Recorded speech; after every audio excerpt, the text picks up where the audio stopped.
यो जस्तो यहाँले घरेलु उद्योगको विषयलाई उठाइरहँदाखेरि अब ठुला एकदमै धेरै ठुला उद्योग त हाम्रो जिल्लामा अब उपभोक्ता बजारको हिसाबले पनि त्यति उपयुक्त देखिँदैन। अब ती ठुला कुरा गरेर हामी त्यो गन्तव्यमा पुग्न नसकिने अवस्थाको कुराहरू त उपयुक्त पनि नहोला।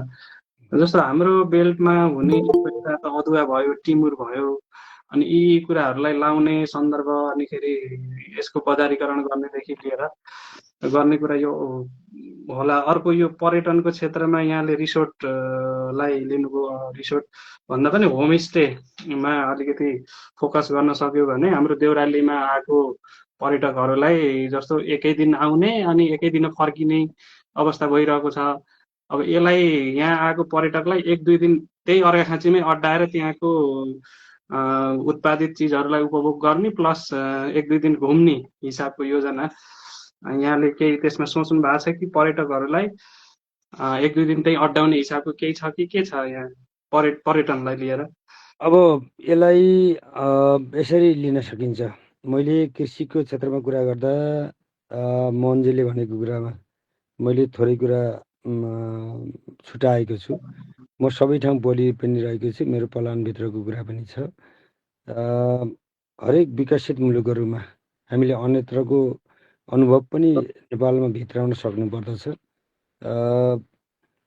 आज किसानहरूले जस्तै शीतगङ्गामै पर्याप्त अदुवा उत्पादन हुन्छ, तर अहिले अदुवा कोहेर बजार नपाएर अदुवा त्यत्तिकै खाडलमा चाहिँ गाड्नुपर्ने अवस्था सिर्जना भएको छ।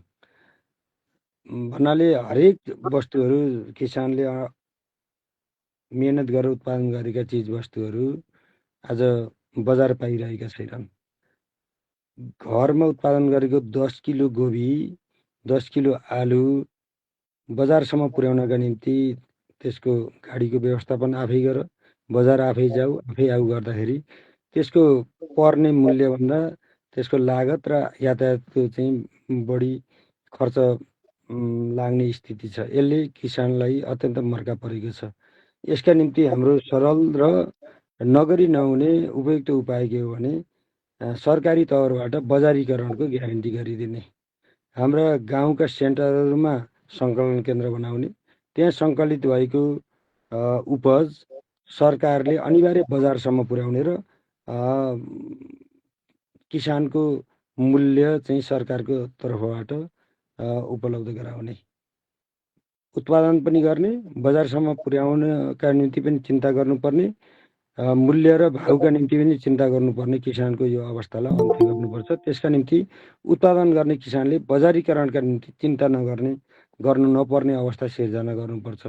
यो राष्ट्रिय नीतिकै रूपमा अगाडि आउनुपर्छ। यति गरेर जान सक्दाखेरि कृषि क्षेत्रलाई नयाँ ढङ्गले हामीले अगाडि बढाउन सक्छौँ र बाहिर गएका हाम्रा दाजुभाइ दिदीबहिनीहरूलाई, युवा युवतीहरूलाई गाउँमै पनि केही गर्न सकिन्छ, गरेर उपलब्धि हुन्छ, आय आर्जन गर्न सकिन्छ भन्ने कुराको आशा जागृत गर्न सकिन्छ। यसबाट नयाँ ढङ्गले अलिकति गाउँको जिल्लाको एउटा भविष्यका मामलामा आशा जगाउन सकिन्छ। यसरी कृषि कर्मलाई हामी यसरी अगाडि बढाउन अनिवार्य छ। अर्को पर्यटन क्षेत्रको कुरा मैले भने, आज जिल्लामा आउने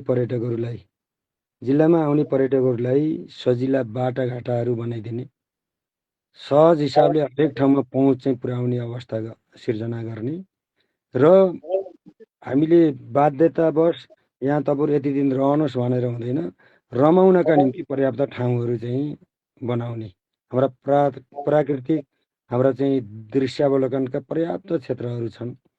आएका पर्यटकहरूलाई बसेर खान बस्न राम्रो वातावरण चाहिँ दिन सक्ने हो भने हप्तौँ पाहुनाहरूलाई जिल्लामा राख्न सकिन्छ।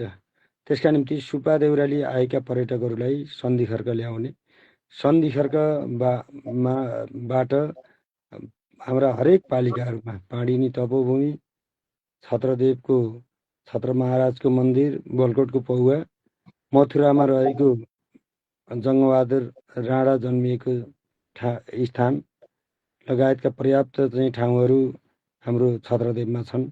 आज भगवती मा भगवती भन्नाले छत्रदेवीको 7 नम्बर वडामा आकाशी देवीको मन्दिर लगायतका पर्याप्त ठाउँहरू राम्रा चाहिँ स्थलहरू हामीसँग छन्, सम्पत्तिहरू हामीसँग छन्।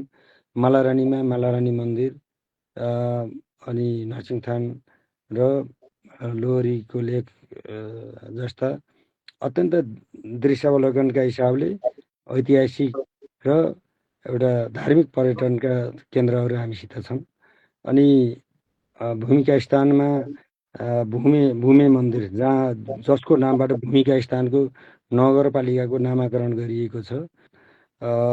अब त्यसैको नामबाट शीतखोलाको शीत र बाणगङ्गा खोलाको गङ्गालाई जोडेर हामीले शीतगङ्गा नामाकरण गरेका छौँ। हामीसित मैले पहिले भनिसकेँ, राष्ट्रका 100 गन्तव्य मध्येको पाणिनी तपोभूमि, दुर्वासेश्वर गुफा जस्ता अत्यन्त ऐतिहासिक पौराणिक स्थलहरू हामीसित छन्। अनि यसरी जिल्लामा आएका पर्यटकहरूलाई हामीले जिल्लाभरि घुमाउन सक्ने र हप्तौँसम्म बसाल्न सक्ने हामीसित सम्पत्तिहरू छन्।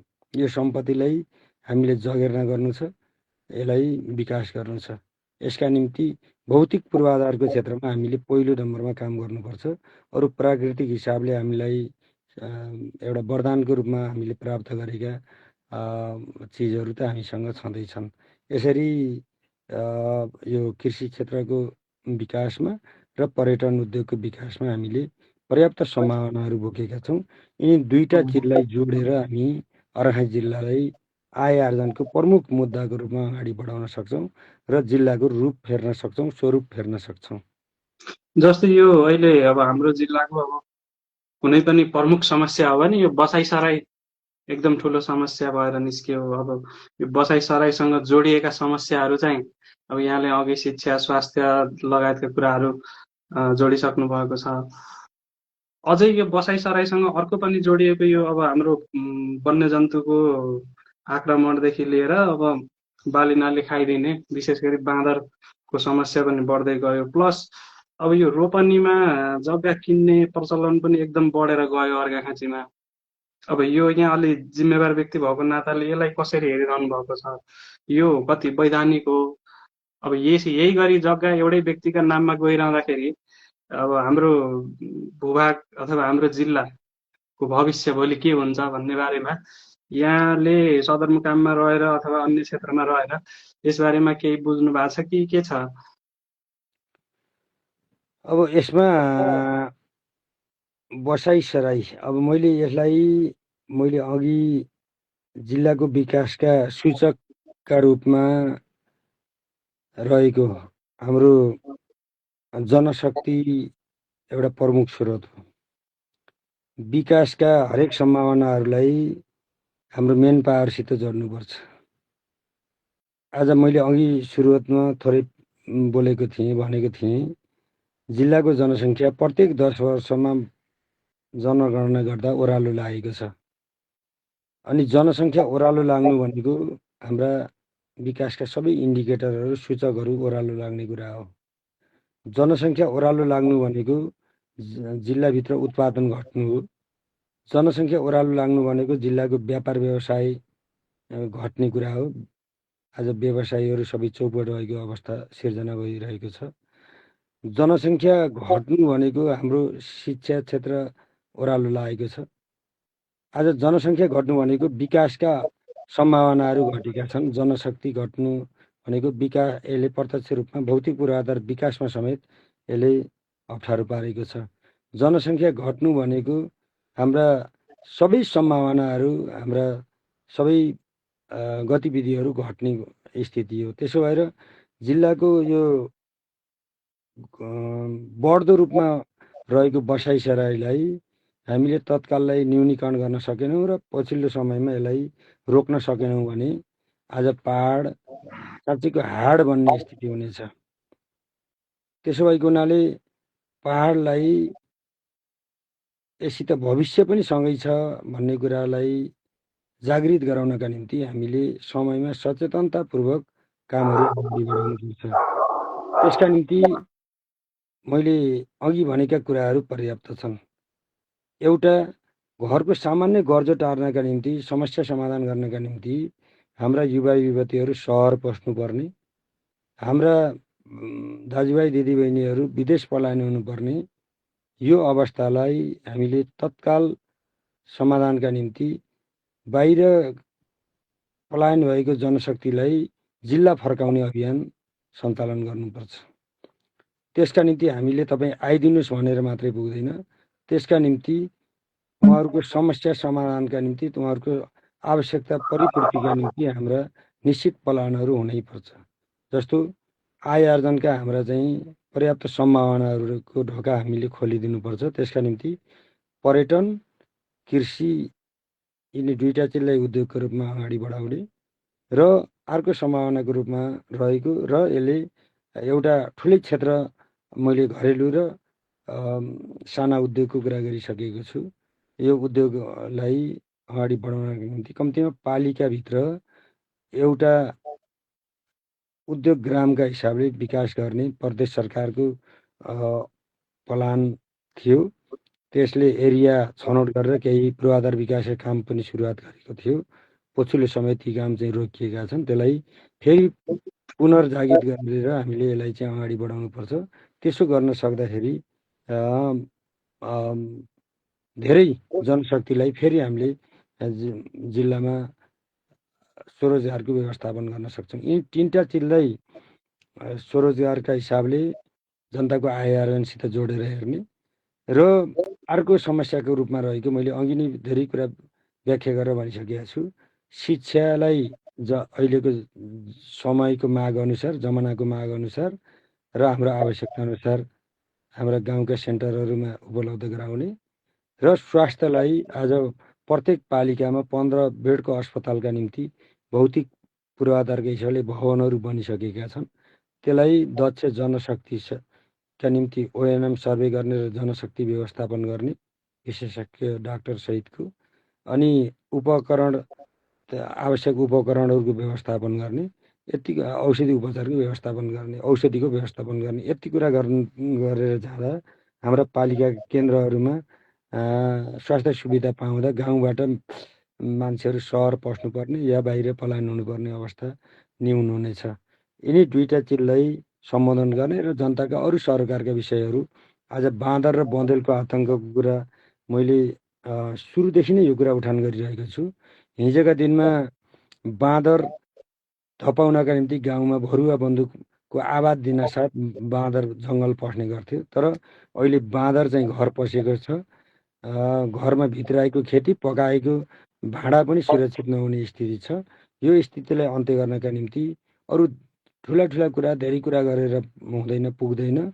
यसका निम्ति पुरानो कानुनी व्यवस्था पुनर्स्थापित गर्नुपर्छ। जस्तो हामीले हिजो लाइसेन्स दिएर गाउँमा भरुवा बन्दुक राख्न दिन्थ्यौँ, अनि त्यो भरुवा बन्दुकको आवाज पाउन साथ बाँदर भाग्थ्यो भने अब अहिले भरुवा बन्दुक राख्ने कानुनी व्यवस्था गर्नुपर्छ, लाइसेन्स दिनुपर्छ।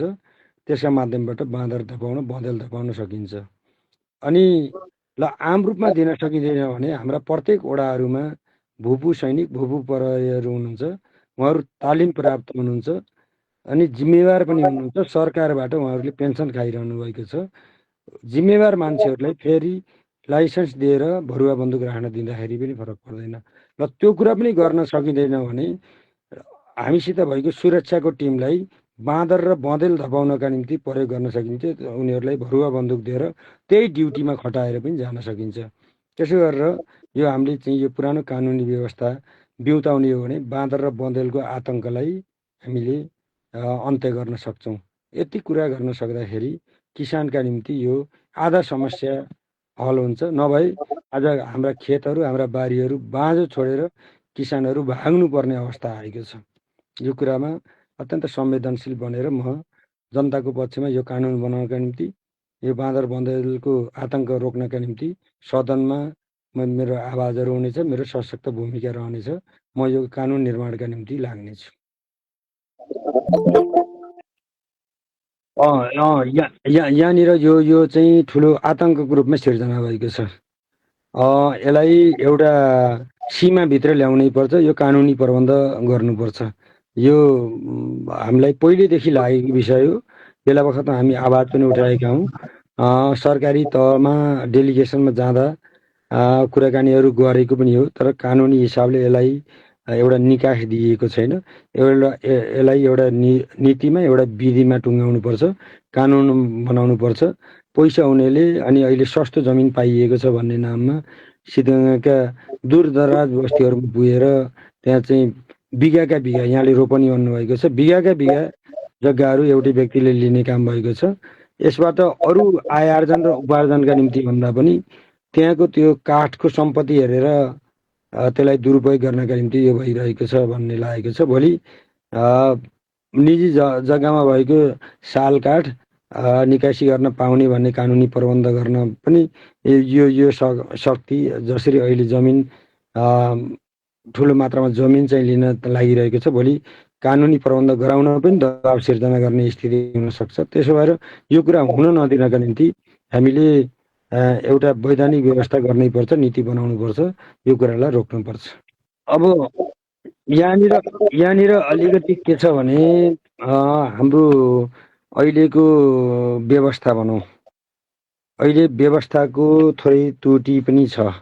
जस्तो राज्यको पुनर्संरचना हुँदा सङ्घ, प्रदेश र स्थानीय तह 3टा सरकारहरू छन्। 3टा सरकारको क्षेत्राधिकारका विषयमा पनि यहाँनिर समस्या सिर्जना भएको छ। अब यो सबै चिजमा सङ्घको, प्रदेशको के अरे केन्द्रको चाहिँ हस्तक्षेप बढी देखिन्छ।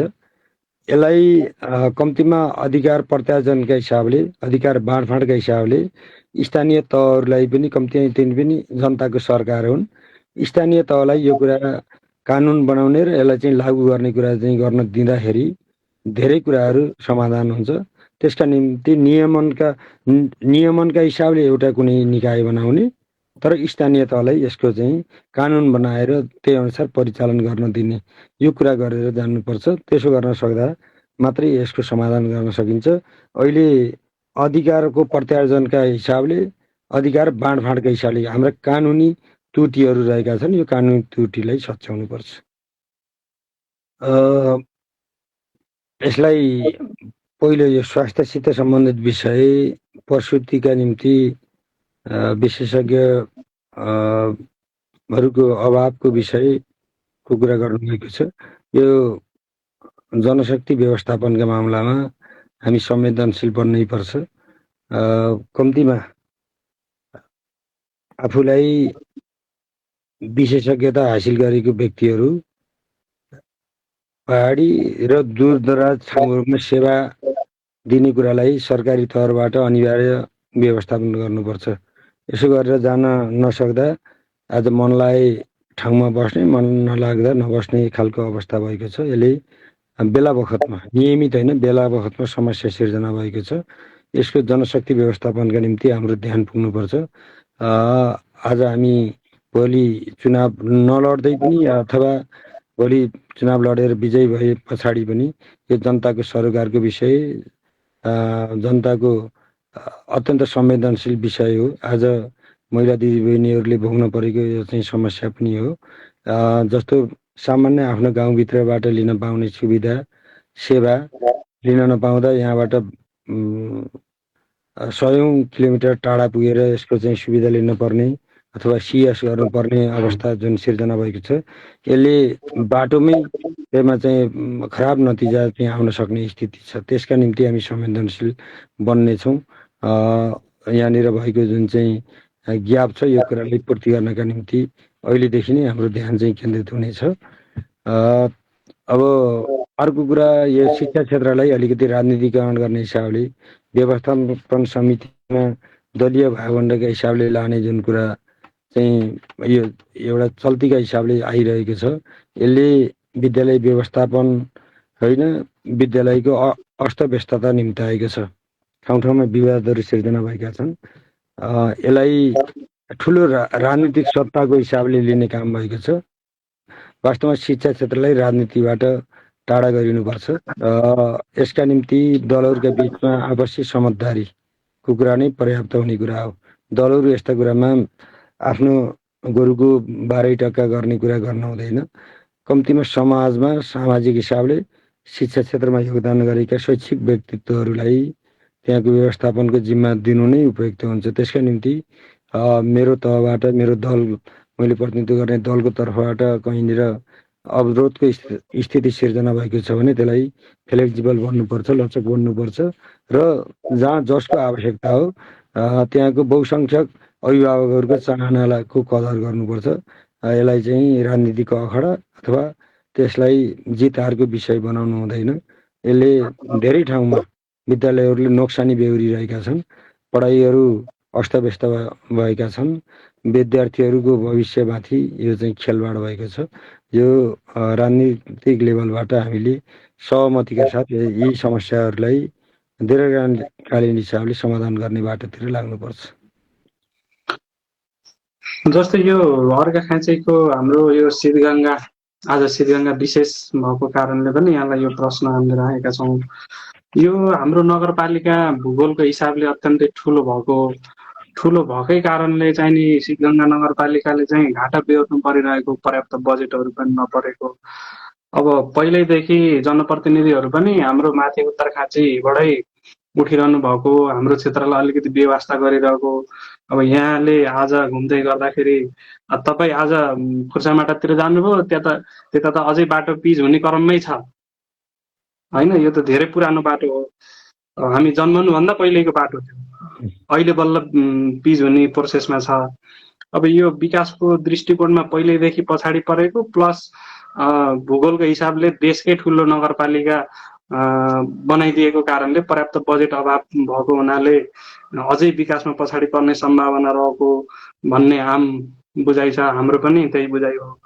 अब यसलाई भोलि अब रिसंरचना गर्नुपर्ने हो कि अब यहाँ बजेट पार्ने क्रममा अब हाम्रो केही विशेष क्षेत्रहरू घोषणा गर्ने कुराहरूमा अगाडि बढ्ने हो कि भन्ने हिसाबले शीतगङ्गा विशेष भन्ने सोचमा रहेर यहाँले यस क्षेत्रको विकासको लागि केही कुरा सोच्नु भएको छ कि के छ यो नक्साको विषयलाई लिएर?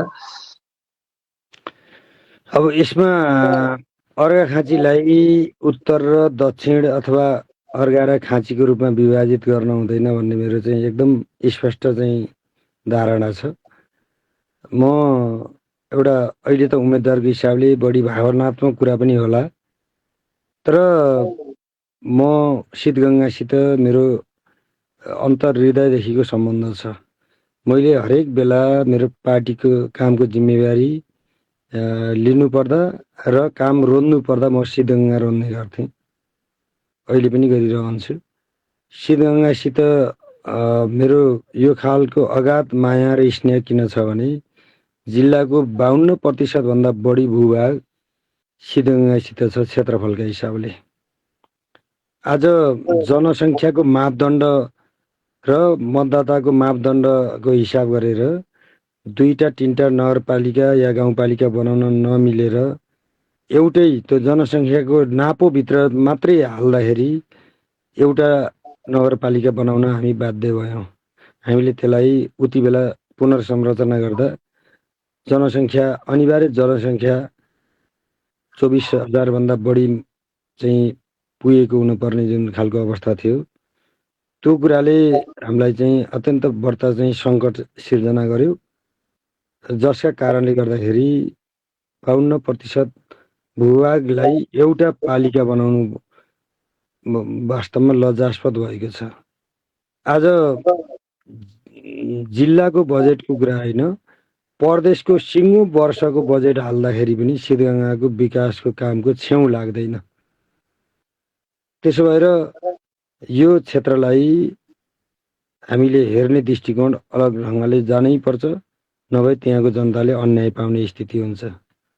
तर अब विकाससित सँगसँगै त्यसको लगानीसित त्यसको उपलब्धिलाई पनि जोड्ने गरिन्छ। जस्तो हामीले बाटो बनाउँछौँ, पिच बाटो बनाउँछौँ, अनि दिनमा कति गाडी गुड्छ, कति मान्छेले सेवा लिन्छ, त्यसबाट कति आवत जावत हुन्छ, कति ढुवानी हुन्छ, कति व्यापार बन्दोबस्त हुन्छ, यो कुरा पनि जोडिन्छ। अनि हामीले सबै चिजहरू यो नापोभित्र चाहिँ गर्नुपर्ने अवस्था आज राज्यको नीतिले छ। यो नीतिको कुरा मात्रै गर्ने हो भने सिद्धगङ्गाको विकासले पार पाउँदैन। त्यसो भएर यसलाई विशेष ढङ्गले हेर्नुपर्छ। त्यसका निम्ति अब मैले पहिल्यै भनेको छु, अब अहिले यद्यपि यो कुराले त्यति बढ्ता चाहिँ स्थान पाइरहेको छैन।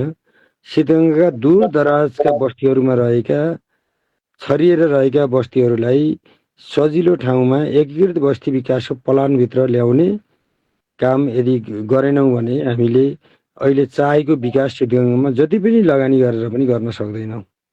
हामीले 10 घरका निम्ति बाटो, 10 घरका निम्ति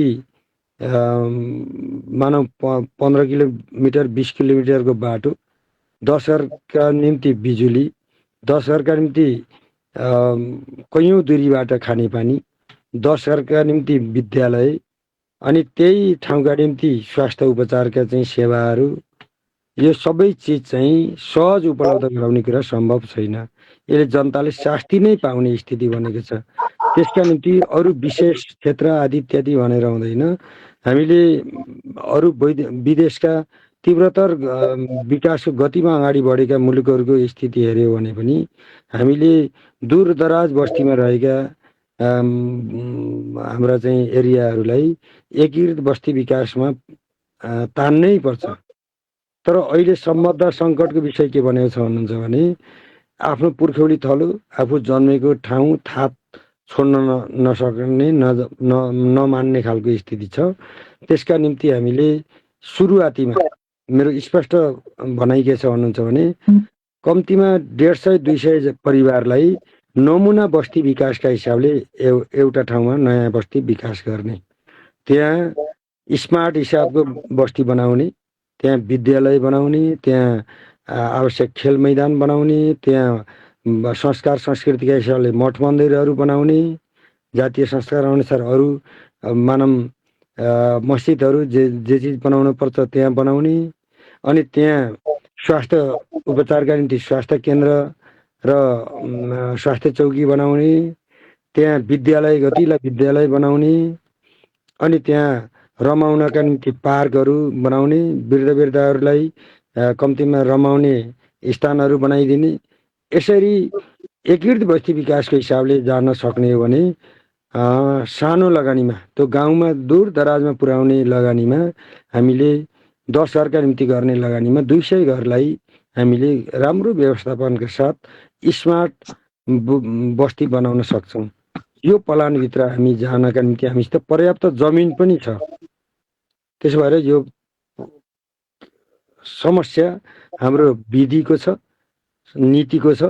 नीति निर्माण गर्ने तहमा मैले यो आवाज उठाउने छु र विधि बनाउन म लड्ने छु। यो विधि बन्नेछ र अहिले हाम्रो चाहिँ पुर्ख्यौली थलो हो, जस्तो भए पनि यहीँ दुःख पाउने भन्ने कुरालाई क्रमशः यसलाई चाहिँ हामीले अब हाम्रा बुझाइबाट, हाम्रा शिक्षा दीक्षाबाट हामीले यदि बुझाउन सकेनौँ भने नमुना बस्ती विकासबाट सबैलाई देख्ने गरी बनाइदिएर अरू त्यसमा आकर्षित हुने स्थिति बनाएर केही वर्षमा दूर दराजका बस्तीहरूलाई कम्तीमा सुगममा सार्ने व्यवस्था गर्नुपर्छ। त्यसो गरेर मात्रै सिद्धगङ्गालाई हामीले विकासको मूल प्रवाहमा ल्याउन सक्छौँ र ती दूर दराजका जङ्गलहरूमा मैले पहिले भनेको छु वन्यजन्तु निकुञ्ज र आरक्षणका हिसाबले त्यसलाई विकास गर्ने, त्यहाँ पर्यटकहरूलाई घुम्ने ठाउँ चाहिँ बनाइदिने। यसो गरेर अब हामी विशेष गरी अब यो जिल्लाका कुराहरू गरिसकेपछि अब हामी अलिकति बाहिर निस्किएर देशका कुराहरू यहाँले नीति बनाउन पनि जानुहुने भएको कारणले विशेष गरी यो राज्य संरचनाको सम्बन्ध समस्यालाई लिएर अहिले चाहिने यो सङ्घीयताले अलि रिफर्म ल्याउन नसकेको, यसको औचित्यमाथि पनि केही कुराहरू उठिरहेको कुराहरू सुनिन्छन्। व्यवहारता पनि त्यति धेरै उपयुक्तता अथवा यसले काम गर्न नसकिएको कि भन्ने कुराहरू पनि छन्। भोलि यहाँले हाम्रो जिल्लामा विजय प्राप्त गरिसके पश्चात संसदमा पुगिसकेपछि यो प्रदेश संरचनाको अवस्थालाई यही अवस्थामा रहेर यसको स्तरोन्नति गर्नुपर्छ भन्ने यहाँको धारणा रहन्छ कि यसलाई अलिकति परिमार्जन गर्नुपर्छ भन्ने यहाँको योजना छ? यो विषयमा के छ यहाँको धारणा? अब सङ्घीयता मूलत नीतिगत हिसाबले बेठिक कुरा होइन, तर नेपालको सन्दर्भमा प्रयोगका हिसाबले यो अलिकति समस्याग्रस्त देखिएको छ। यो नयाँ प्रयोगको हिसाबले भएर पनि होला, अथवा सानो मुलुकमा सङ्घ अन्तर्गत चाहिँ प्रदेश बनाएका कुराले अलिकति अव्यवहारिक देखेर पनि होला। यसमा यता कता यो चाहिँ आवाजहरू, विरोधका आवाजहरू उठिरहेका छन्। तर नेपालको यो एउटा बडो गम्भीर समस्याको विषय के छ भन्नुहुन्छ भने हाम्रा धेरै संवेदनशीलताहरू यहाँ जोडिएका छन्। जस्तो तराई मधेसमा छुट्टा प्रदेश नबनाइकन त्यहाँ चाहिँ अब अरू विकल्पमै जान नमान्ने खालको स्थिति छ। अरू कतिपय ठाउँहरूमा पनि त्यो प्रदेश बनाएर त्यहीँ रमाउने खालको स्थिति बनेको छ।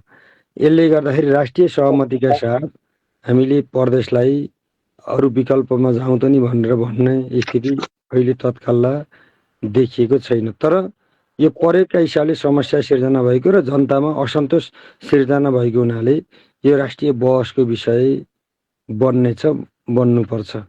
त्यसका निम्ति बहुसङ्ख्यक जनताको भावनासित हामी सबै जोडिनै पर्छ। अनि त्यससित फेरि कतिपय भौगोलिक संवेदनशीलतासित पनि हामी फेरि खेलवाड गर्न मिल्दैन। अनि यसलाई फेरि पनि प्रकारान्तरले राष्ट्रिय सहमतिका साथ एउटा निकासमा पुग्नुपर्छ। आज मुलुकको व्यवस्थामाथि क्वेसन उठेको यो चाहिँ प्रादेशिक संरचना या अहिलेको यो बनोट र यसको खर्च पर्चको व्यवस्थापन, यो सबै चिजले आज अर्थतन्त्र सङ्कटग्रस्त बनेको छ। यसका निम्ति हाम्रो निर्वाचित निकायका जनप्रतिनिधिहरू, यिनीहरूको सेवा सुविधा भत्ताका कुराहरू, यसले ठुलो खर्च भयो। आज कर्मचारी व्यवस्थापन, 3 तहका सरकार, 3 तहका कर्मचारी, अनि जनताको सेवा प्रवाहभन्दा यो चाहिँ बढी लोड चाहिँ राज्यले बेर्नु परेको भन्ने खालका कुराहरू होइन। यसलाई सङ्ख्या घटाएर जानुपर्ने भन्ने आवाजहरू, खर्च कटौतीका निम्ति उठेका चाहिँ आवाजहरू होइन। यी सबै कुराले आवाजको कुरा मात्रै होइन, यो कतिपय सन्दर्भमा अब खर्च कटौतीका कुराहरूलाई अगाडि लिएर नजाने हो भने मुलुकको अर्थतन्त्र गम्भीर सङ्कटको दिशामा पुग्नेछ। त्यसो भएको हुनाले यी सबै समस्याहरूको मामलामा राष्ट्रिय सहमतिका निम्ति अलिकति छलफलको विषय, सहमतिको विषय बनाउनुपर्छ र जनताको जुन चिन्ता, चासो र अलिकति गुनासो छ यो सङ्घीयताप्रतिको, यो कुरालाई कि त व्यवहारबाट सही ढङ्गले पुष्टि गरेर जान सक्नु पर्यो, नभए यसलाई सच्याएर जाने कुराको विकल्पमा जानुपर्छ। ठिक छ। अब यो विशेष गरी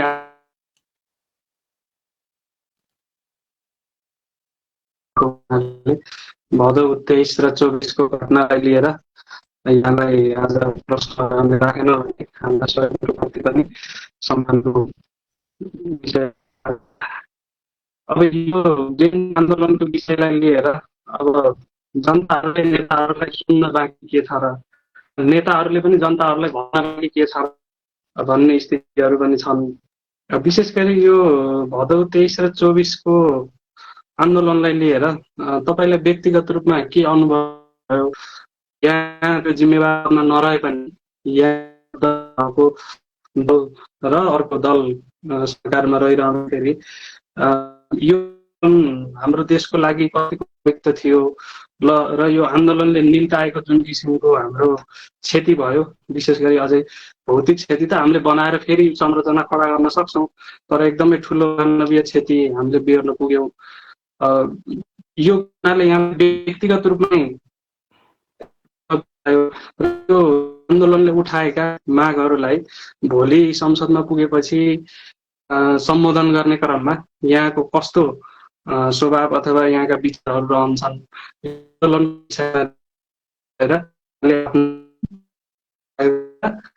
धारणा र ती मागहरूलाई पुरा गर्नको लागि संसदमा उठाउने आवाजहरूको बारेमा छोटो रूपमा भनिदिनु न। भदौ 23 गतेको आन्दोलन नवयुवाहरूको आन्दोलन वास्तवमा जनपक्षीय आन्दोलन थियो।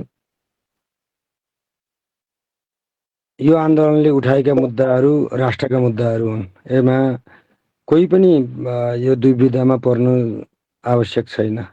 जस्तो सुशासनको प्रत्याभूति अनि पारदर्शिता र स्वदेशमै रोजगारी प्रवर्धनको कुरा र तत्कालीन अवस्थामा सामाजिक सञ्जालमा आएको अवरोध जुन थियो त्यसको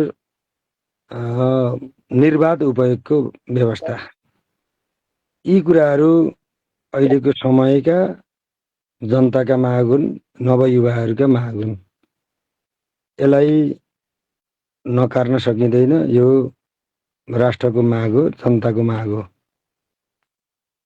यो क्रममा आन्दोलन क्रममा जुन चाहिँ हताहती भयो, वास्तवमा त्यसबाट हाम्रा नवयुवाहरूको ज्यान गएको छ। म सबै नवजवानहरूप्रति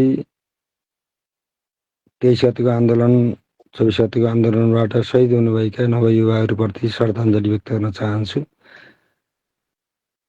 यहाँनिर थोरै समस्याको विषय, अब अहिलेको नयाँ पिँढीले पनि बुझेको विषय र हामीलाई लागेको विषय के मात्रै हो भने युवाहरूका मागहरू जायज थिए, आन्दोलन सही थियो, तर यसलाई चाहिँ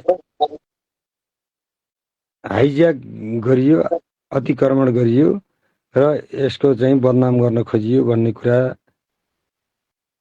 पछिल्लो दिनका कतिपय गतिविधिहरू स्वतस्फूर्त भन्दा पनि यो चाहिँ नियोजित थिए भन्ने कुराको चाहिँ कतिपय आगजनीका चाहिँ केसहरू, अरू चाहिँ विषयहरूले यो चाहिँ आशंका जन्माएको छ। त्यसो भएर नवयुवाहरूको भावनामाथि खेलवाड गर्न कोही पनि हुँदैन। दलहरूमा राज्य सञ्चालन क्रममा भएका कमी कमजोरीका विषयमा दलहरू पनि आत्मावलोकित भएर अगाडि बढ्नुपर्छ। मुलुक सञ्चालन गर्ने दलहरूले हो। अनि अब दलहरूमा फेरि कतिपय समस्याका विषयहरू दलका मान्छेहरूप्रति, पुरानाहरूप्रतिको चाहिँ क्वेसनहरू जुन छन्, पुरानाहरू सबै बेठिक छैनन्। पुराना दलहरू, पुराना पार्टीमा पनि समाजका निम्ति, राजनीतिका निम्ति हड्डी घोटेर जिन्दगी आफू सकिएर मोइनबत्ती जस्तो बलेर अरूलाई उज्यालो दिने, आफू सकिने भएका थुप्रै व्यक्तित्वहरू पनि हाम्रो समाजमा हुनुहुन्छ, हामी छौँ। त्यसो भएको हुनाले अहिले पुराना पार्टीहरू जसलाई आलोचनात्मक हिसाबले हेरिएको छ, जनताका क्वेसनहरू छन्, त्यसलाई सच्याउनका निम्ति दलहरू तयार हुनुपर्छ, दलका मान्छेहरू तयार हुनुपर्छ। आफ्ना तर्फबाट भएका कमजोरीलाई सच्याएर अगाडि बढ्ने प्रतिबद्धता जाहेर गर्नुपर्छ। त्यसका निम्ति हामी तयार छौँ। म एउटा उम्मेदवारको हिसाबले, क्यान्डिडेटको हिसाबले म तयार छु र म भनिरहेको छु, अहिलेको नवयुवाहरूको प्रतिनिधि, म नयाँ उम्मेदवार, पहिलो पटक जिल्लाव्यापी रूपमा जनताका बीचमा मत माग्न हिँडेको उम्मेदवार र नयाँ युवाहरूको प्रतिनिधि पात्र पनि म हुँ। किनकि म अहिलेका नवयुवाहरूले उठाएका मागको रिफ्लेक्सन, प्रतिबिम्ब म हुँ। म पारदर्शी छु, म सुशासनका निम्ति प्रतिबद्ध छु, म जनताका सरोकारका निम्ति प्रतिबद्ध छु।